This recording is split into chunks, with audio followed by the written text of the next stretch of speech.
Thank you, Larry. I was saying hello to all of your colleagues because I didn't want to hear those kind words. And I very much appreciate it. I'm so glad to be here and just say a few words about what is going on here. By the way, I understand that you have a resolution relating to the 60 votes in the Senate. Now, as you know, I have a kid brother in the Senate, and so if I do nothing else, I want to thank you for trying to untie the hands of the senators like my brother, Carl Levin.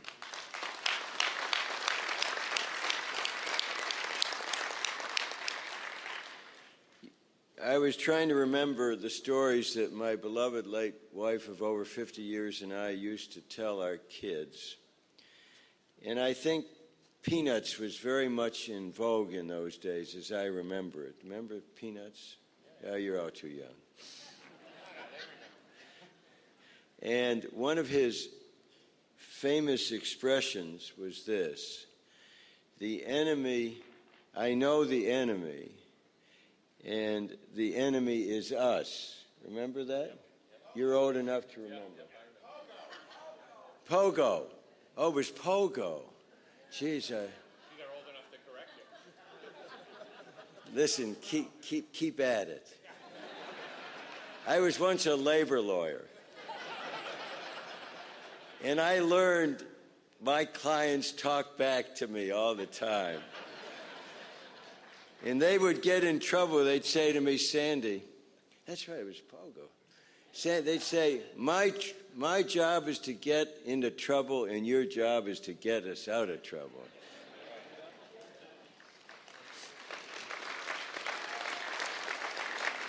Okay, so it was Pogo who said, right, I know the enemy, and the enemy is us. But I want all of us to remember, and I think you do, in Washington today, we know the enemy politically, and the enemy is not us, it's them. It's them.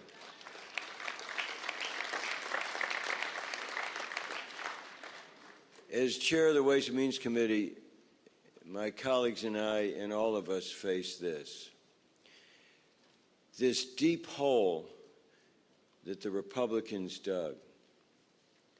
Deficits, loss of jobs, millions and millions. They had the shovel in their hands. And now they're saying to you and me, give me back that shovel. And I say, I think maybe Pogo would have agreed, no way are we giving back the shovel to those who dug the hole. No way.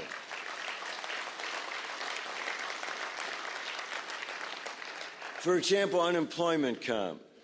And I could go way beyond my time here talking about the fight we've had, including the 60-vote requirement, Larry, the 60-vote requirement. On Christmas, the day before Christmas last year, Jim McDermott and I stood up on the floor and said, we have to extend unemployment comp benefits. And we could not even get a vote in the Senate. And then we came back and we tried and we tried and we tried. I met yesterday with people in Michigan who've been unemployed across the swath of jobs in this country and in the state. Blue-collar workers, white-collar workers, trying to find work. And they said to me, I send out these resumes, hundreds, and there's no answer. And the Republican answer was last week, when finally a couple of Republicans joined all Democrats but one to extend it. They talked 30 hours more, preventing a vote. No way are we going to give that shovel back to those who stand in the way of the unemployed people of the United States of America. No way.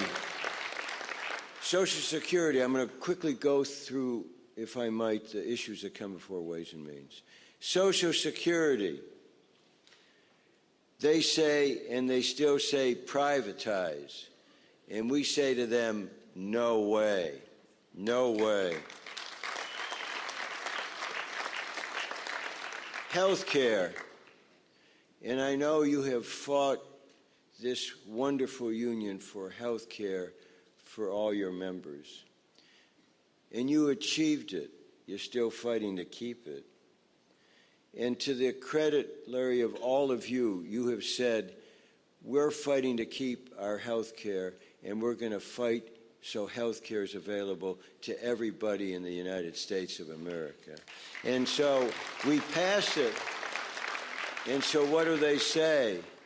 Repeal it. And we say to them, no way. Medicare. You know what they want to do? They started it. They want to turn it over to the insurance industry of the United States of America. Medicare. No way. No way. For the seniors of this country. Medicaid, we're fighting to provide some additional monies. We can't get the 60 votes in the Senate. So let me say just a few words about manufacturing. I understand you have or will be taking up an issue relating to Korea. It doesn't maybe directly affect you, but the principle does. 3 years ago, the administration came, we were in the minority. And this is what they said. Look, we want this Korea Free Trade Agreement. It's good for financial services. It's good for agriculture. I said, okay. What about manufacturing? They ship 700,000 cars a year into the United States. We can only get 5,000 to 10,000. Whirlpool, that is now to its credit said that they're going to rebuild their headquarters in the United States of America. They don't always do everything right. They're doing that well. I know. They don't always do everything right. But American manufacturers cannot ship their refrigerators into Korea. Well, they have a completely open market in the United States of America. So I said to the Republican leadership in those days and to the ambassador, if you don't open up the Korea Free Trade Agreement, through the Free Trade Agreement, to our manufacturing, the Korea Free Trade Agreement is dead. Is dead.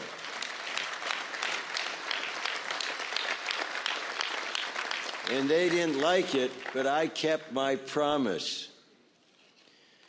And now the Korean government has said, we're willing to discuss it. Okay. But trade has to be a two-way street. This one-way street day is over in terms of trade. We're going to stand up for the workers of the United States of America.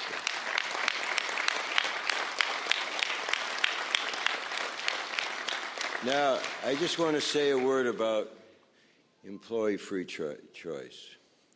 You mentioned I was a labor lawyer. I was proud as kind of a young kid to go back to Michigan and become a labor lawyer. I saw what the Republicans began to do to the National Labor Relations Act. They loaded the National Labor Relations Board with people who essentially said the employer has complete discretion to intimidate, while the labor movement can't even get on the premises to talk. That's what they said. And then they carried it even further and tilted the playing field against the workers of this country. And what the proposed act does is to say, all we want is a level playing field. When employees make their choice freely, we want it carried out. And I'll tell you how bad it was. You know my son, Andy. He was working for the service employees. He organized nursing homes. He succeeded with every single organizing effort. He left Michigan to organize elsewhere, and he never had a collective bargaining agreement because the employer said, even if the employees say yes, we're able to say no, no, no. And to the credit of this union, you have stood up and said, the employees of this country deserve the right to exercise their freedom. And to the credit of this union, you have also stood with us to say we're going to make sure that workers in other countries also have their right of free choice, and we're not going to sign free trade agreements until workers everywhere in this world have their ability to exercise their free choice.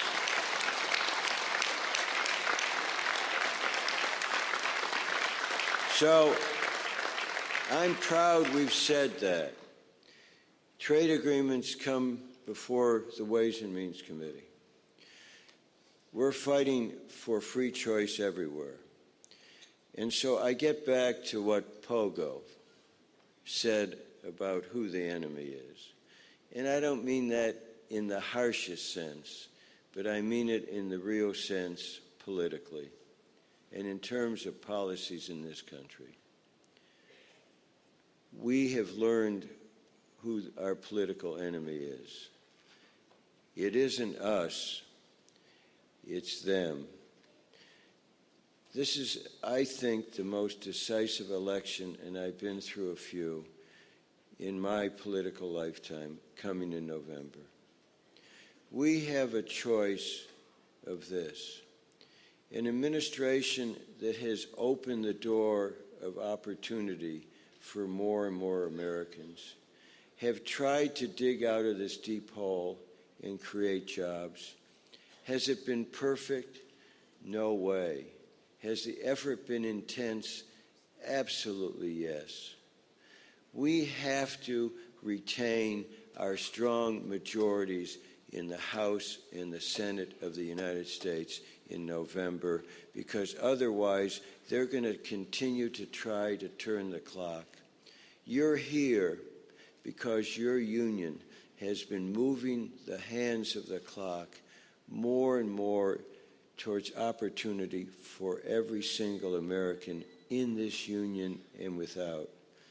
Through your leadership, you have made clear that there is a bond among all of us. There's a community among all of us. And those who want to turn this country backwards and turn it upside down, we need to take seriously. So I think this conference is of special importance because this year is of special importance. All that we have fought for, going back to the days when I was a very little kid, I didn't realize what was happening through the New Deal. I was too young. All that we have fought for through these years, for the labor movement, for freedom for all minorities, for equality for all of us, is at stake in this election. Take it seriously. They want to repeal everything we have been trying to do for 7, 8 decades. And I know you're going to leave here determined to make sure that will never happen. No way. We know who the enemy is. We're going to prevail November of this year. Thank you very, very much.